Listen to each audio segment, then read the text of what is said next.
Always audiobooks presents On Youth and Old Age, On Life and Death, On Breathing, by Aristotle. Translated by G.R.T Ross. Chapter 1. We must now treat of youth and old age and life and death. We must probably also at the same time state the causes of respiration as well, since in some cases living and the reverse depend on this. We have elsewhere given a precise account of the soul, and while it is clear that its essential reality cannot be corporeal, yet manifestly it must exist in some bodily part which must be one of those possessing control over the members. Let us for the present set aside the other divisions or faculties of the soul, whichever of the two be the correct name. But as to being what is called an animal and a living thing, we find that in all beings endowed with both characteristics, viz. being an animal and being alive, there must be a single identical part in virtue of which they live and are called animals, for an animal qua animal cannot avoid being alive. But a thing need not, though alive, be animal, for plants live without having sensation, and it is by sensation that we distinguish animal from what is not animal. This organ, then, must be numerically one and the same and yet possess multiple and disparate aspects, for being animal and living are not identical. Since then the organs of special sensation have one common organ in which the senses when functioning must meet, and this must be situated midway between what is called before and behind. We call before the direction from which sensation comes, behind the opposite. Further, since in all living things the body is divided into upper and lower, they all have upper and lower parts, so that this is true of plants as well. Clearly the nutritive principle must be situated midway between these regions. That part where food enters, we call upper, considering it by itself and not relatively to the surrounding universe, while downward is that part by which the primary excrement is discharged. Plants are the reverse of animals in this respect. To man in particular among the animals, on account of his erect stature, belongs the characteristic of having his upper parts pointing upwards in the sense in which that applies to the universe, while in the others these are in an intermediate position. But in plants, owing to their being stationary and drawing their sustenance from the ground, the upper part must always be down, for there is a correspondence between the roots in a plant and what is called the mouth in animals, by means of which they take in their food, whether the source of supply be the earth or each other's bodies. Chapter 2. All perfectly formed animals are to be divided into three parts, one that by which food is taken in, one that by which excrement is discharged, and the third the region intermediate between them. In the largest animals this latter is called the chest and in the others something corresponding. In some also it is more distinctly marked off than in others. All those also that are capable of progression have additional members subservient to this purpose, by means of which they bear the whole trunk, to wit legs and feet and whatever parts are possessed of the same powers. Now it is evident both by observation and by inference that the source of the nutritive soul is in the midst of the three parts. For many animals, when either part the head or the receptacle of the food is cut off, retain life in that member to which the middle remains attached. This can be seen to occur in many insects, for example, wasps and bees, and many animals also besides insects can, though divided, continue to live by means of the part connected with nutrition. While this member is indeed in actuality single, yet potentially it is multiple, for these animals have a constitution similar to that of plants. Plants when cut into sections continue to live, and a number of trees can be derived from one single source. A separate account will be given of the reason why some plants cannot live when divided, while others can be propagated by the taking of slips.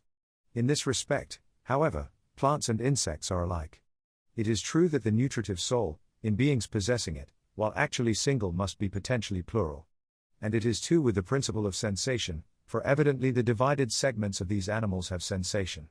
They are unable, however, to preserve their constitution, as plants can, not possessing the organs on which the continuance of life depends, for some lack the means for seizing, others for receiving their food, or again they may be destitute of other organs as well.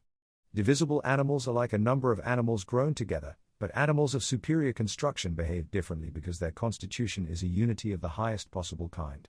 Hence some of the organs on division display slight sensitiveness because they retain some psychical susceptibility. The animals continue to move after the vitals have been abstracted. Tortoises, for example, do so even after the heart has been removed. Chapter 3. The same phenomenon is evident both in plants and in animals, and in plants we note it both in their propagation by seed and in grafts and cuttings. Genesis from seeds always starts from the middle. All seeds are bivalvular, and the place of junction is situated at the point of attachment, to the plant, an intermediate part belonging to both halves. It is from this part that both root and stem of growing things emerge. The starting point is in a central position between them. In the case of grafts and cuttings this is particularly true of the buds, for the bud is in a way the starting point of the branch, but at the same time it is in a central position. Hence it is either this that is cut off, or into this that the new shoot is inserted, when we wish either a new branch or a new root to spring from it, which proves that the point of origin in growth is intermediate between stem and root. Likewise, in sanguineous animals the heart is the first organ developed. This is evident from what has been observed in those cases where observation of their growth is possible. Hence in bloodless animals also what corresponds to the heart must develop first. We have already asserted in our treatise on the parts of animals that it is from the heart that the veins issue, and that in sanguineous animals the blood is the final nutriment from which the members are formed. Hence it is clear that there is one function in nutrition which the mouth has the faculty of performing, and a different one appertaining to the stomach. But it is the heart that has supreme control, exercising an additional and completing function. Hence in sanguineous animals the source both of the sensitive and of the nutritive soul must be in the heart, for the functions relative to nutrition exercised by the other parts are ancillary to the activity of the heart. It is the part of the dominating organ to achieve the final result, as of the physician's efforts to be directed towards health, and not to be occupied with subordinate offices. Certainly, however, all sanguineous animals have the supreme organ of the sense faculties in the heart, for it is here that we must look for the common sensorium belonging to all the sense organs. These in two cases, taste and touch, can be clearly seen to extend to the heart, and hence the others also must lead to it, for in it the other organs may possibly initiate changes, whereas with the upper region of the body taste and touch have no connection. Apart from these considerations, if the life is always located in this part, evidently the principle of sensation must be situated there too, for it is qua animal that an animal is said to be a living thing, and it is called animal because endowed with sensation. Elsewhere in other works we have stated the reasons why some of the sense organs are, as is evident, connected with the heart, while others are situated in the head. It is this fact that causes some people to think that it is in virtue of the brain that the function of perception belongs to animals. Chapter 4. Thus if, on the one hand, we look to the observed facts, what we have said makes it clear that the source of the sensitive soul, together with that connected with growth and nutrition, is situated in this organ and in the central one of the three divisions of the body. But it follows by deduction also, for we see that in every case, when several results are open to her, nature always brings to pass the best. Now if both principles are located in the midst of the substance, the two parts of the body, viz. that which elaborates and that which receives the nutriment in its final form will best perform their appropriate function, for the soul will then be close to each, and the central situation which it will, as such, occupy is the position of a dominating power. Further, that which employs an instrument and the instrument it employs must be distinct, and must be spatially diverse too, if possible, as in capacity, just as the flute and that which plays it the hand are diverse. Thus, if animal is defined by the possession of sensitive soul, this soul must in the sanguineous animals be in the heart, and, in the bloodless ones, in the corresponding part of their body. But in animals all the members and the whole body possess some connate warmth of constitution, and hence when alive they are observed to be warm, but when dead and deprived of life they are the opposite. Indeed, the source of this warmth must be in the heart in sanguineous animals, and in the case of bloodless animals in the corresponding organ, for, though all parts of the body by means of their natural heat elaborate and concoct the nutriment, the governing organ takes the chief share in this process. Hence, though the other members become cold, life remains, but when the warmth here is quenched, death always ensues, because the source of heat in all the other members depends on this, and the soul is, as it were, set aglow with fire in this part, which in sanguineous animals is the heart and in the bloodless order the analogous member. Hence, of necessity, life must be coincident with the maintenance of heat, and what we call death is its destruction. Chapter 5. However, it is to be noticed that there are two ways in which fire ceases to exist. It may go out either by exhaustion or by extinction. That which is self-caused we call exhaustion, that due to its opposites extinction. The former is that due to old age, the latter to violence, but either of these ways in which fire ceases to be may be brought about by the same cause, for, when there is a deficiency of nutriment and the warmth can obtain no maintenance, the fire fails, and the reason is that the opposite, checking digestion, prevents the fire from being fed. But in other cases the result is exhaustion, when the heat accumulates excessively owing to lack of respiration and of refrigeration.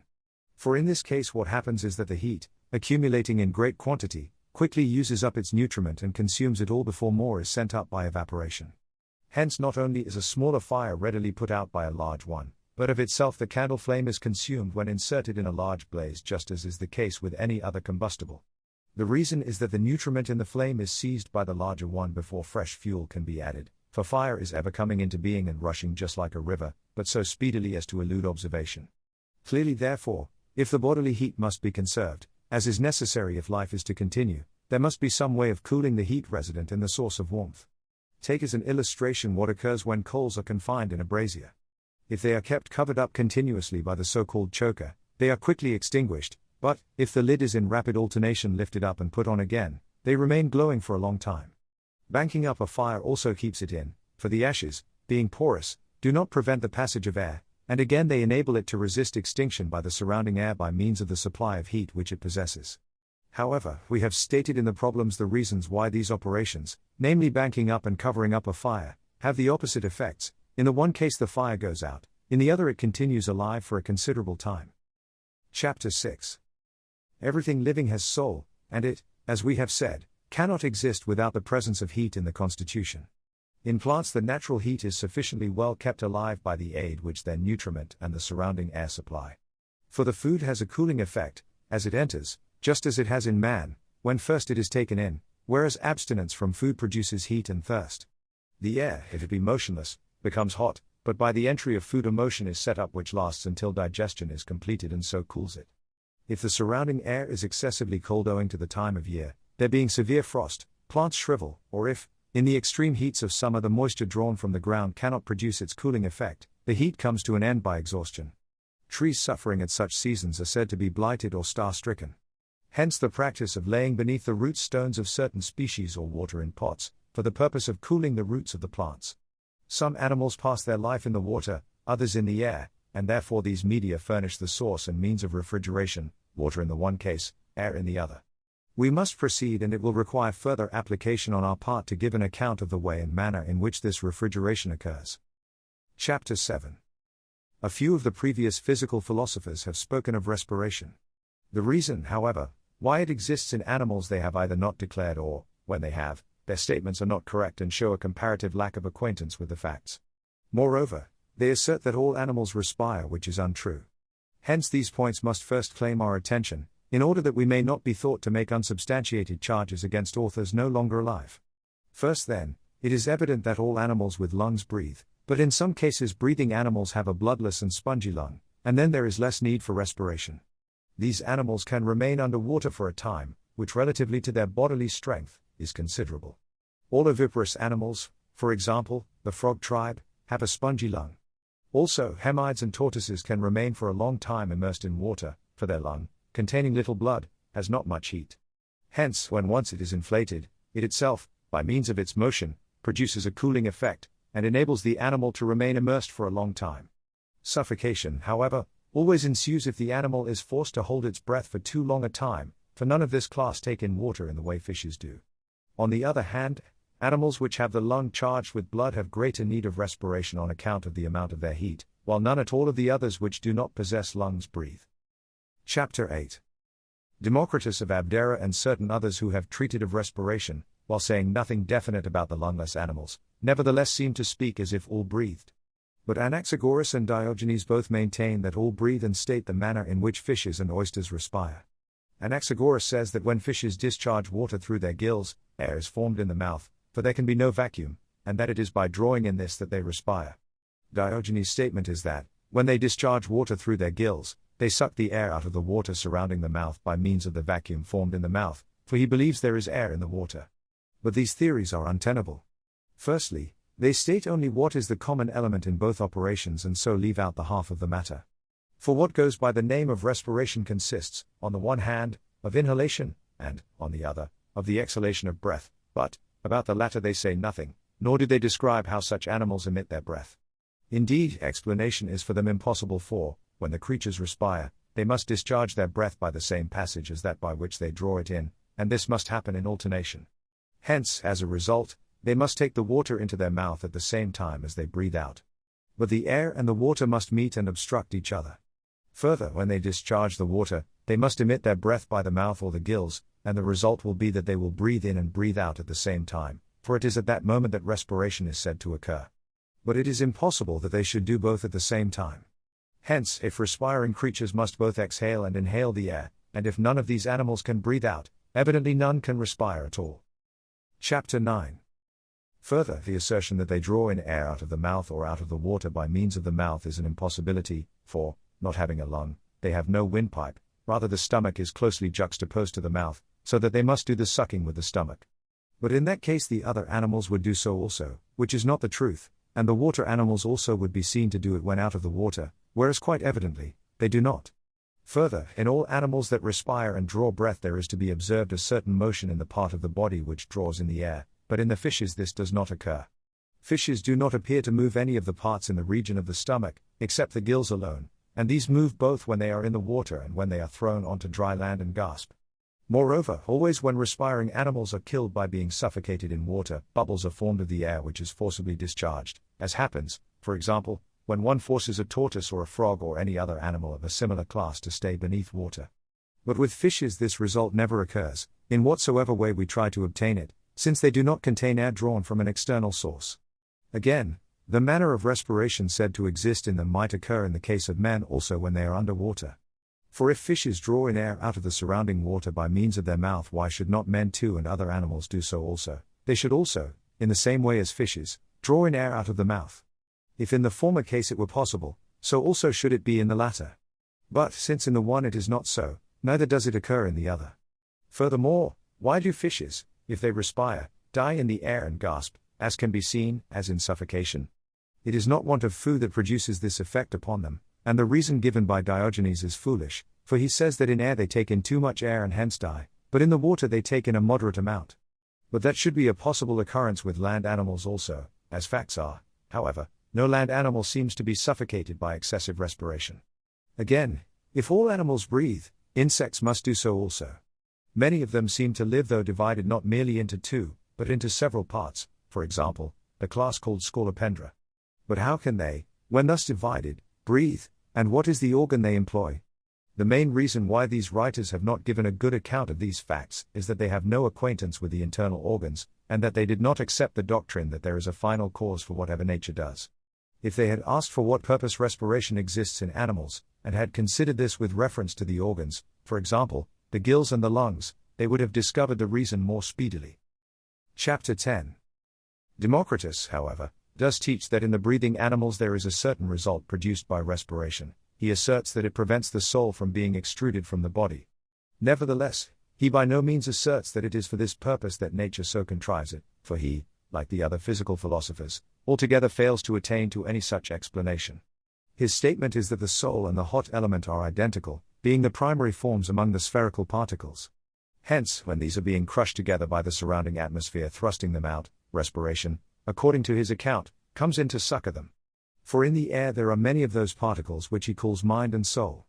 Hence, when we breathe and the air enters, these enter along with it, and by their action cancel the pressure, thus preventing the expulsion of the soul which resides in the animal.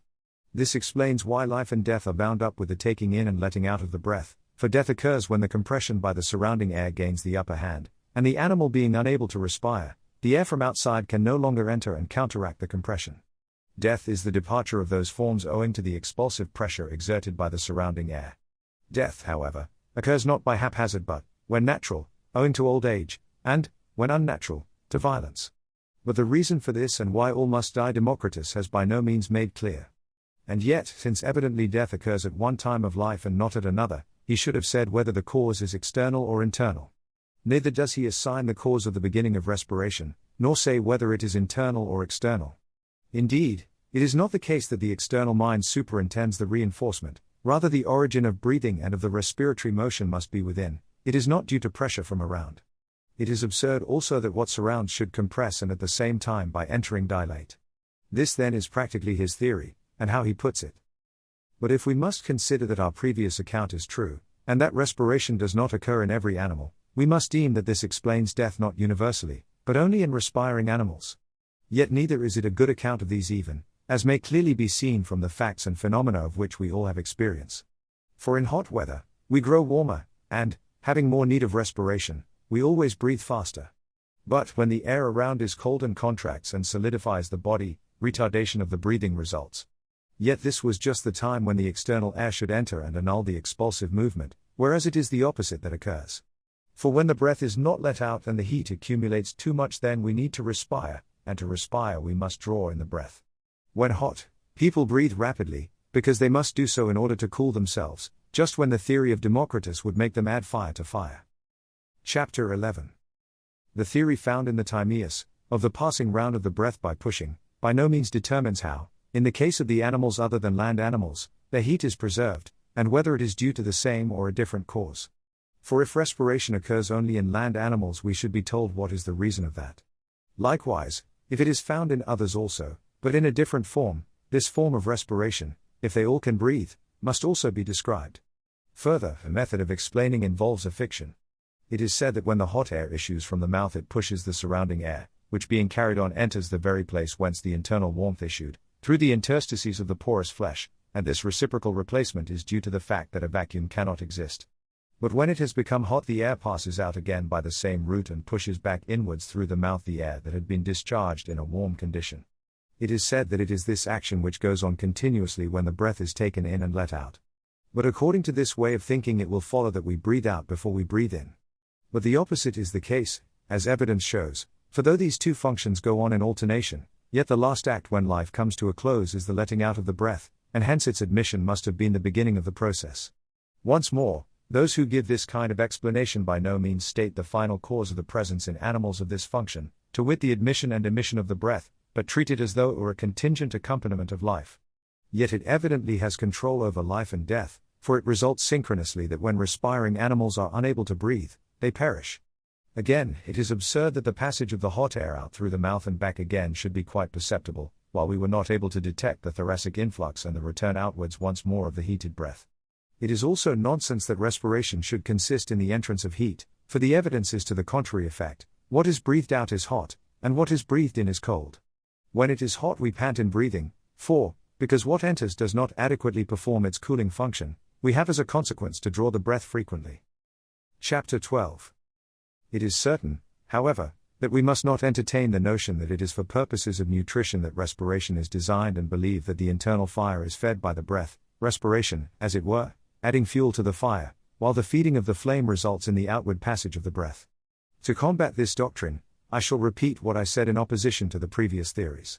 This, or something analogous to it, should occur in the other animals also, on this theory, for all possess vital heat. Further, how are we to describe this fictitious process of the generation of heat from the breath? Observation shows rather that it is a product of the food. A consequence also of this theory is that the nutriment would enter, and the refuse be discharged by the same channel, but this does not appear to occur in the other instances. Chapter 13. Empedocles also gives an account of respiration without, however, making clear what its purpose is, or whether or not it is universal in animals. Also, when dealing with respiration by means of the nostrils, he imagines he is dealing with what is the primary kind of respiration. Even the breath which passes through the nostrils passes through the windpipe out of the chest as well, and without the latter the nostrils cannot act. Again, when animals are bereft of respiration through the nostrils, no detrimental result ensues, but, when prevented from breathing through the windpipe, they die. Nature employs respiration through the nostrils as a secondary function in certain animals in order to enable them to smell. But the reason why it exists in some only is that though almost all animals are endowed with the sense of smell, the sense organ is not the same in all. A more precise account has been given about this elsewhere. Empedocles, however, explains the passage inwards and outwards of the breath, by the theory that there are certain blood vessels, which, while containing blood, are not filled by it, but have passages leading to the outer air, the caliber of which is fine in contrast to the size of the solid particles, but large relatively to those in the air.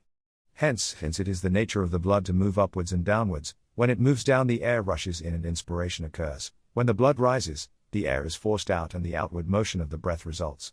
He compares this process to what occurs in a clepsydra.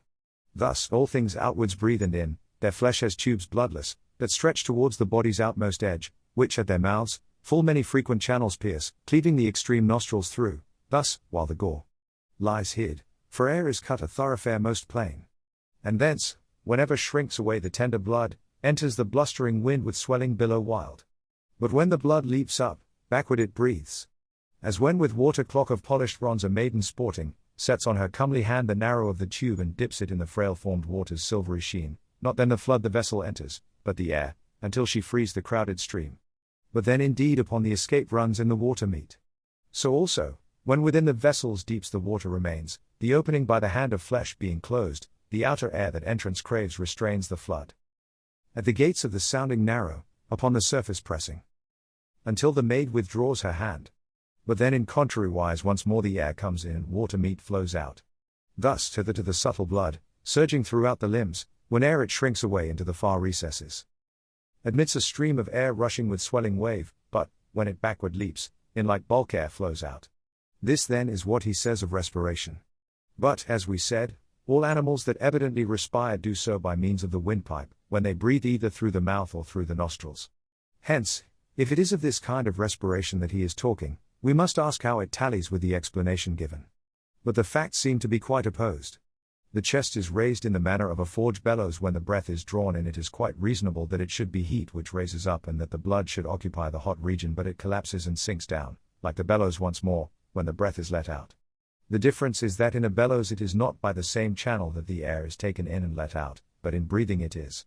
But if Empedocles is accounting only for respiration through the nostrils, he is much in error, for that does not involve the nostrils alone, but passes by the channel beside the uvula where the extremity of the roof of the mouth is, some of the air going this way through the apertures of the nostrils and some through the mouth, both when it enters and when it passes out.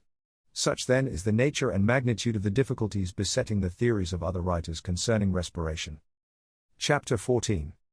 We have already stated that life and the presence of soul involve a certain heat. Not even the digesting process to which is due the nutrition of animals occurs apart from soul and warmth, for it is to fire that in all cases elaboration is due. It is for this reason, precisely, that the primary nutritive soul also must be located in that part of the body and in that division of this region which is the immediate vehicle of this principle.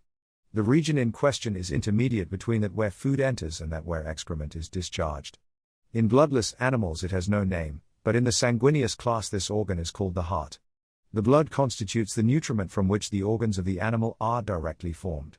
Likewise, the blood vessels must have the same originating source, since the one exists for the other's behoof as a vessel or receptacle for it. In sanguineous animals the heart is the starting point of the veins, they do not traverse it, but are found to stretch out from it, as dissections enable us to see. Now the other psychical faculties cannot exist apart from the power of nutrition. The reason has already been stated in the treatise on the soul, and this depends on the natural fire, by the union with which nature has set it aglow. But fire, as we have already stated, is destroyed in two ways, either by extinction or by exhaustion. It suffers extinction from its opposites. Hence it can be extinguished by the surrounding cold both when in mass and, though more speedily, when scattered. Now this way of perishing is due to violence equally in living and in lifeless objects, for the division of an animal by instruments and consequent congelation by excessive cold cause death. But exhaustion is due to excessive heat. If there is too much heat close at hand and the thing burning does not have a fresh supply of fuel added to it, it goes out by exhaustion, not by the action of cold. Hence, if it is going to continue it must be cooled, for cold is a preventive against this form of extinction. Chapter 15.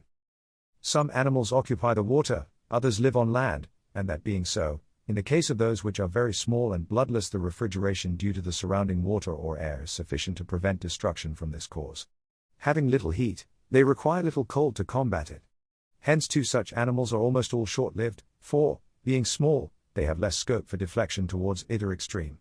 But some insects are longer-lived though bloodless, like all the others, and these have a deep indentation beneath the waist, in order to secure cooling through the membrane, which there is thinner.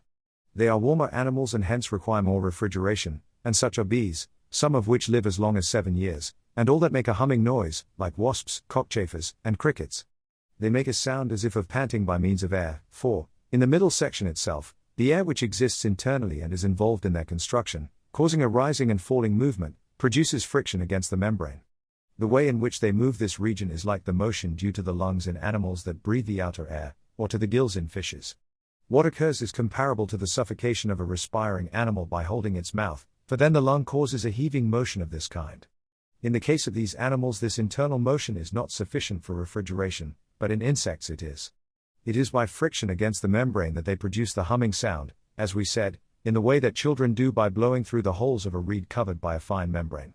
It is thus that the singing crickets too produce their song. They possess greater warmth and are indented at the waist, but the songless variety have no fissure there. Animals also which are sanguineous and possess a lung, though that contains little blood and is spongy, can in some cases, owing to the latter fact, live a long time without breathing, for the lung, containing little blood or fluid, can rise a long way. Its own motion can for a long time produce sufficient refrigeration. But at last it ceases to suffice, and the animal dies of suffocation if it does not respire as we have already said. For of exhaustion that kind which is destruction due to lack of refrigeration is called suffocation, and whatsoever is thus destroyed is said to be suffocated. We have already stated that among animals insects do not respire, and the fact is open to observation in the case of even small creatures like flies and bees, for they can swim about in a fluid for a long time if it is not too hot or too cold. Yet animals with little strength tend to breathe more frequently. These, however, die of what is called suffocation when the stomach becomes filled and the heat in the central segment is destroyed. This explains also why they revive after being among ashes for a time. Again, among water animals, those that are bloodless remain alive longer in air than those that have blood and admit the seawater, as, for example, fishes. Since it is a small quantity of heat they possess, the air is for a long time adequate for the purposes of refrigeration in such animals as the crustacea and the polyps. It does not, however, suffice, owing to their want of heat, to keep them finally in life, for most fishes also live though among earth, yet in a motionless state, and are to be found by digging. For all animals that have no lung at all or have a bloodless one requires less refrigeration. Chapter 16.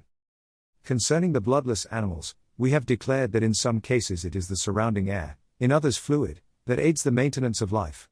But in the case of animals possessing blood and heart, all which have a lung admit the air and produce the cooling effect by breathing in and out.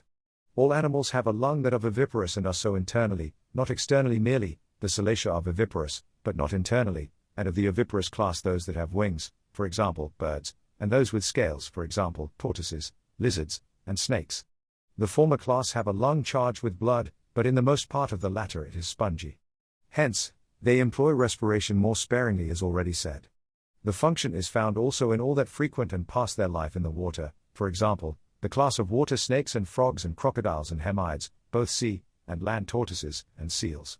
All these and similar animals both bring forth on land and sleep on shore, or, when they do so in the water, keep the head above the surface in order to respire. But all with gills produce refrigeration by taking in water. The Salacia and all other footless animals have gills. Fish are footless, and the limbs they have get their name, pterygian, from their similarity to wings, pteryx. But of those with feet one only, so far as observed, has gills. It is called the tadpole. No animal yet has been seen to possess both lungs and gills, and the reason for this is that the lung is designed for the purpose of refrigeration by means of the air. It seems to have derived its name, pneumon, from its function as a receptacle of the breath, pneuma, while gills are relevant to refrigeration by water. Now for one purpose one organ is adapted and one single means of refrigeration is sufficient in every case. Hence, since we see that nature does nothing in vain, and if there were two organs one would be purposeless, this is the reason why some animals have gills, others lungs, but none possess both. Chapter 17. Every animal in order to exist requires nutriment, in order to prevent itself from dying, refrigeration, and so nature employs the same organ for both purposes. For, as in some cases the tongue serves both for discerning tastes and for speech, so in animals with lungs the mouth is employed both in working up the food and in the passage of the breath outwards and inwards. In lungless and non-respiring animals, it is employed in working up the food, while in those of them that require refrigeration it is the gills that are created for this purpose. We shall state further on how it is that these organs have the faculty of producing refrigeration. But to prevent their food from impeding these operations there is a similar contrivance in the respiring animals and in those that admit water. At the moment of respiration, they do not take in food, for otherwise suffocation results owing to the food, whether liquid or dry, slipping in through the windpipe and lying on the lung.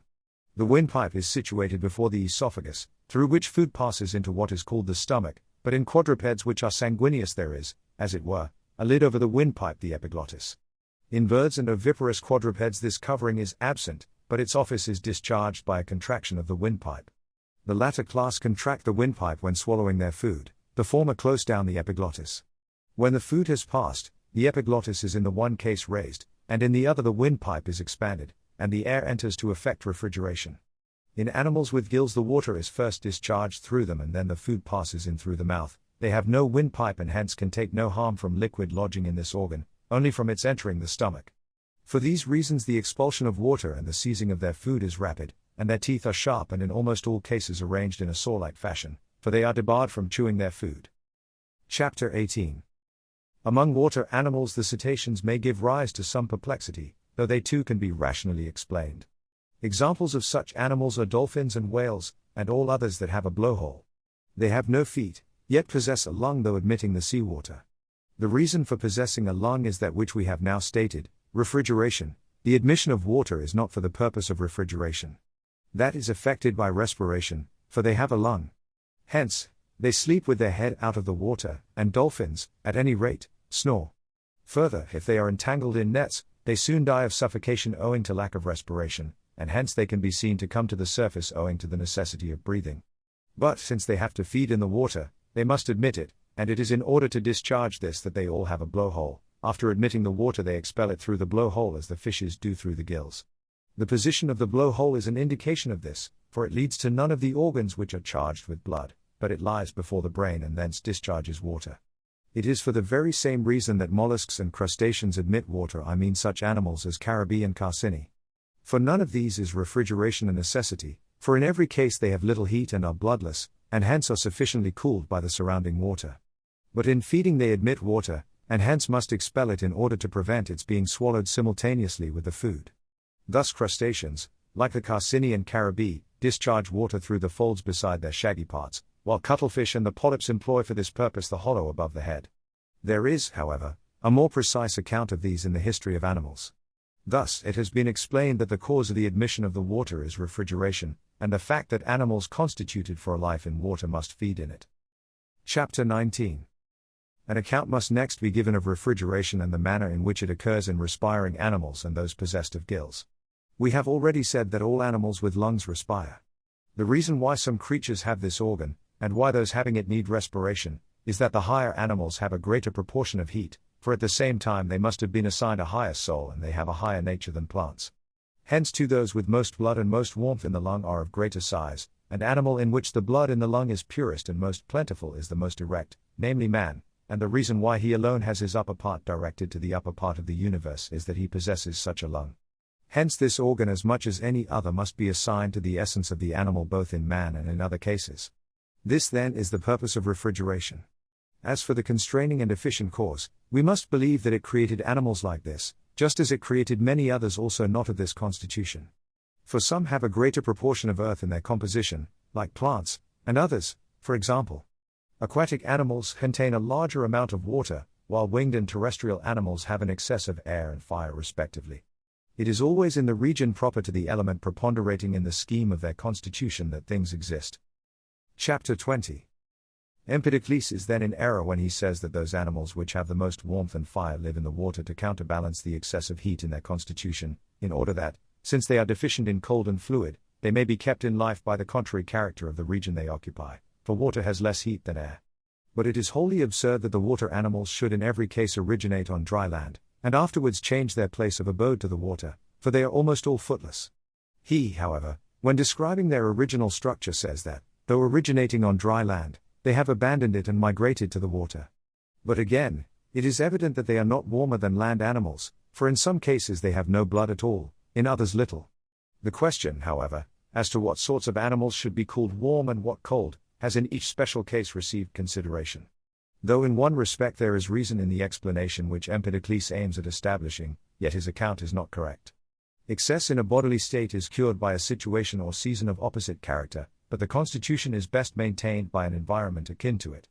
There is a difference between the material of which any animal is constituted and the states and dispositions of that material.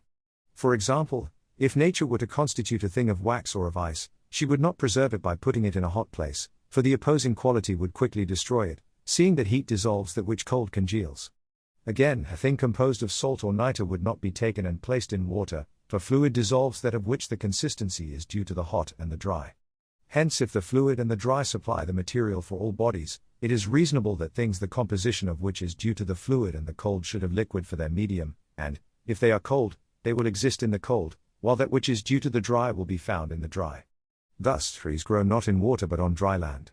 But the same theory would relegate them to the water, on account of their excessive dryness, just as it does the things that are excessively fiery. They would migrate thither not on account of its cold but owing to its fluidity. Thus, the natural character of the material of objects is of the same nature as the region in which they exist. The liquid is found in liquid, the dry on land, the warm in air. With regard, however, to states of body, a cold situation has, on the other hand, a beneficial effect on excessive heat, and a warm environment on excessive cold, for the region reduces to a mean the excess in the bodily condition. The regions appropriate to each material and the revolutions of the seasons which all experience supply the means which must be sought in order to correct such excesses. But, while states of the body can be opposed in character to the environment, the material of which it is composed can never be so. This, then, is a sufficient explanation of why it is not owing to the heat in their constitution that some animals are aquatic, others terrestrial, as Empedocles maintains, and of why some possess lungs and others do not. Chapter 21.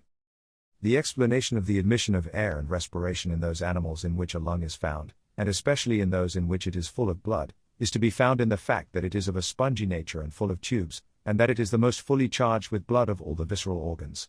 All animals with a full-blooded lung require rapid refrigeration because there is little scope for deviation from the normal amount of their vital fire. The air also must penetrate all through it on account of the large quantity of blood and heat it contains. But both these operations can be easily performed by air, for, being of a subtle nature, it penetrates everywhere and that rapidly, and so performs its cooling function, but water has the opposite characteristics. The reason why animals with a full-blooded lung respire most is hence manifest. The more heat there is, the greater is the need for refrigeration, and at the same time breath can easily pass to the source of heat in the heart. Chapter 22. In order to understand the way in which the heart is connected with the lung by means of passages, we must consult both dissections and the account in the history of animals. The universal cause of the need which the animal has for refrigeration is the union of the soul with fire that takes place in the heart. Respiration is the means of effecting refrigeration, of which those animals make use that possess a lung as well as a heart. But when they, as for example the fishes, which on account of their aquatic nature have no lung, possess the latter organ without the former, the cooling is effected through the gills by means of water. For ocular evidence as to how the heart is situated relatively to the gills we must employ dissections, and for precise details we must refer to natural history. As a summarizing statement, however, and for present purposes, the following is the account of the matter. It might appear that the heart has not the same position in terrestrial animals and fishes, but the position really is identical, for the apex of the heart is in the direction in which they incline their heads. But it is towards the mouth in fishes that the apex of the heart points, seeing that they do not incline their heads in the same direction as land animals do. Now from the extremity of the heart a tube of a sinewy, arterial character runs to the center where the gills all join. This then is the largest of those ducts, but on either side of the heart others also issue and run to the extremity of each gill, and by means of the ceaseless flow of water through the gills, effect the cooling which passes to the heart. In similar fashion as the fish move their gills, respiring animals with rapid action raise and let fall the chest according as the breath is admitted or expelled. If air is limited in amount and unchanged, they are suffocated, for the medium, owing to contact with the blood, rapidly becomes hot. The heat of the blood counteracts the refrigeration and, when respiring animals can no longer move the lung aquatic animals their gills, whether owing to disease or old age, their death ensues. Chapter 23. To be born and to die are common to all animals, but there are specifically diverse ways in which these phenomena occur. Of destruction there are different types, though yet something is common to them all. There is violent death and again natural death, and the former occurs when the cause of death is external, the latter when it is internal, and involved from the beginning in the constitution of the organ, and not an affection derived from a foreign source. In the case of plants, the name given to this is withering, in animals senility. Death and decay pertain to all things that are not imperfectly developed, to the imperfect also they may be ascribed in nearly the same but not an identical sense. Under the imperfect I class eggs and seeds of plants as they are before the root appears. It is always to some lack of heat that death is due, and in perfect creatures the cause is its failure in the organ containing the source of the creature's essential nature. This member is situated, as has been said, at the junction of the upper and lower parts. In plants it is intermediate between the root and the stem, in sanguineous animals it is the heart, and in those that are bloodless the corresponding part of their body. But some of these animals have potentially many sources of life, though in actuality they possess only one. This is why some insects live when divided, and why, even among sanguineous animals, all whose vitality is not intense live for a long time after the heart has been removed. Tortoises, for example, do so and make movements with their feet, so long as the shell is left, a fact to be explained by the natural inferiority of their constitution, as it is in insects also. The source of life is lost to its possessors when the heat with which it is bound up is no longer tempered by cooling, for, as I have often remarked, it is consumed by itself. Hence when, owing to lapse of time, the lung in the one class and the gills in the other get dried up, these organs become hard and earthy and incapable of movement, and cannot be expanded or contracted. Finally, things come to a climax, and the fire goes out from exhaustion. Hence a small disturbance will speedily cause death in old age. Little heat remains, for the most of it has been breathed away in the long period of life preceding, and hence any increase of strain on the organ quickly causes extinction. It is just as though the heart contained a tiny feeble flame which the slightest movement puts out. Hence in old age death is painless, for no violent disturbance is required to cause death, and there is an entire absence of feeling when the soul's connection is severed. All diseases which harden the lung by forming tumors or waste residues, or by excess of morbid heat, as happens in fevers, accelerate the breathing owing to the inability of the lung to move far either upwards or downwards. Finally, when motion is no longer possible, the breath is given out and death ensues. Chapter 24. Generation is the initial participation, mediated by warm substance, in the nutritive soul, and life is the maintenance of this participation. Youth is the period of the growth of the primary organ of refrigeration, old age of its decay, while the intervening time is the prime of life. A violent death or dissolution consists in the extinction or exhaustion of the vital heat, for either of these may cause dissolution, while natural death is the exhaustion of the heat owing to lapse of time and occurring at the end of life. In plants this is to wither, in animals to die. Death, in old age, is the exhaustion due to inability on the part of the organ, owing to old age, to produce refrigeration. This then is our account of generation and life and death, and the reason for their occurrence in animals. Chapter 25. It is hence also clear why respiring animals are suffocated in water and fishes in air. For it is by water in the latter class, by air in the former that refrigeration is effected, and either of these means of performing the function is removed by a change of environment. There is also to be explained in either case the cause of the motion of the gills and of the lungs, the rise and fall of which affects the admission and expulsion of the breath or of water. The following, moreover, is the manner of the constitution of the organ. Chapter 26. In connection with the heart there are three phenomena, which, though apparently of the same nature, are really not so, namely palpitation, pulsation, and respiration. Palpitation is the rushing together of the hot substance in the heart owing to the chilling influence of residual or waste products. It occurs, for example, in the ailment known as spasms and in other diseases. It occurs also in fear, for when one is afraid the upper parts become cold, and the hot substance, fleeing away, by its concentration in the heart produces palpitation. It is crushed into so small a space that sometimes life is extinguished, and the animals die of the fright and morbid disturbance. The beating of the heart, which, as can be seen, goes on continuously, is similar to the throbbing of an abscess. That, however, is accompanied by pain, because the change produced in the blood is unnatural, and it goes on until the matter formed by concoction is discharged. There is a similarity between this phenomenon and that of boiling, for boiling is due to the volatilization of fluid by heat and the expansion consequent on increase of bulk. But in an abscess, if there is no evaporation through the walls, the process terminates in suppuration due to the thickening of the liquid, while in boiling it ends in the escape of the fluid out of the containing vessel. In the heart the beating is produced by the heat expanding the fluid, of which the food furnishes a constant supply. It occurs when the fluid rises to the outer wall of the heart, and it goes on continuously, for there is a constant flow of the fluid that goes to constitute the blood, it being in the heart that the blood receives its primary elaboration. That this is so we can perceive in the initial stages of generation, for the heart can be seen to contain blood before the veins become distinct. This explains why pulsation in youth exceeds that in older people, for in the young the formation of vapor is more abundant. All the veins pulse, and do so simultaneously with each other, owing to their connection with the heart. The heart always beats, and hence they also beat continuously and simultaneously with each other and with it. Palpitation, then, is the recoil of the heart against the compression due to cold, and pulsation is the volatilization of the heated fluid. Chapter 27. Respiration takes place when the hot substance which is the seat of the nutritive principle increases. For it, like the rest of the body, requires nutrition, and more so than the members, for it is through it that they are nourished. But when it increases it necessarily causes the organ to rise. This organ we must to be constructed like the bellows in a smithy, for both heart and lungs conform pretty well to this shape. Such a structure must be double, for the nutritive principle must be situated in the center of the natural force. Thus, an increase of bulk expansion results, which necessarily causes the surrounding parts to rise. Now this can be seen to occur when people respire, they raise their chest because the motive principle of the organ described resident within the chest causes an identical expansion of this organ.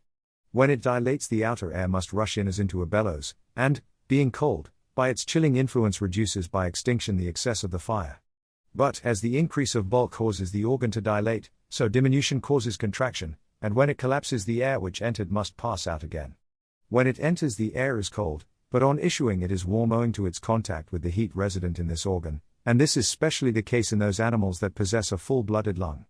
The numerous canal-like ducts in the lung, into which it passes, have each a blood vessel lying alongside, so that the whole lung is thought to be full of blood.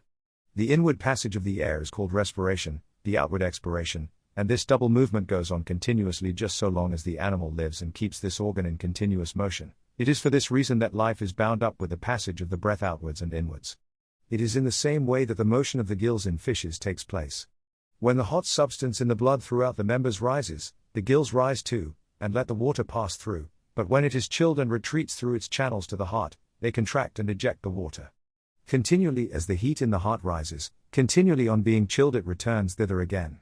Hence, as in respiring animals life and death are bound up with respiration, so in the other animals class they depend on the admission of water. Our discussion of life and death and kindred topics is now practically complete. But health and disease also claim the attention of the scientist, and not merely of the physician, insofar as an account of their causes is concerned.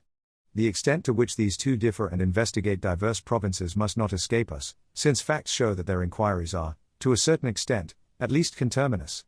For physicians of culture and refinement make some mention of natural science, and claim to derive their principles from it, while the most accomplished investigators into nature generally push their studies so far as to conclude with an account of medical principles. The end. Thank you for listening to On Youth and Old Age, On Life and Death, On Breathing. By Aristotle. Translated by G.R.T. Ross. Please like, share and subscribe for more audiobooks.